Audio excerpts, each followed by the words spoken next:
which meant that if I had a bad day with my wife Anahid, and that's all I was thinking about, Mary was not a helpful person to talk to at all. For one thing, she was entirely and uncritically on my side in any dispute. Even disputes where I knew I was in the wrong, and I told her I was in the wrong, she would come back time and again to a kind of depression-era view of marriage as a kind of practical arrangement that was not necessarily about happiness. In her view, I was making most of the money in the family. Ani was comfortable, living in a nice apartment, could buy stuff she wanted. Why would Ani complain? Why wasn't she grateful? She had it so easy. I would try to explain to her the things that I was doing that rightly disappointed Ani. Mary would shake her head. I don't see what she has to complain about. Today's radio show is about asking a grown-up for advice. I am fully grown up. And I'm older than I sound on the radio. I just turned 58. That's basically 60.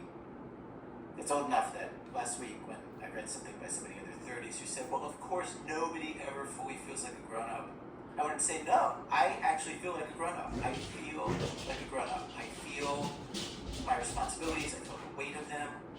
I know when I have lived up to my own ideals for how I want to be in the world and treat others around me, and when I haven't, I feel it.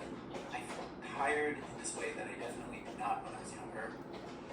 And I'm talking about Mary here on the radio right now because, frankly, it's hard for me to think or talk about anything else this week, but also because this week's theme about asking advice from a grown-up.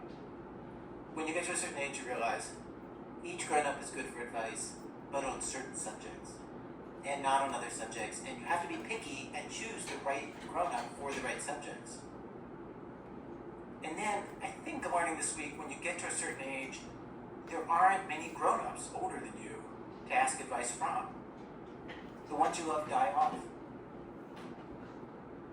And then, and this is a total unforeseen pisser, you miss their crappy bad advice. You really miss it. Because even the worst advice from a friend comes with a second message, and that's just, I got your back. Mary gave me some really useless marriage advice.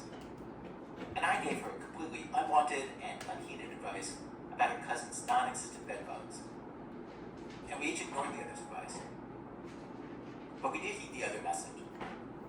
She had my back.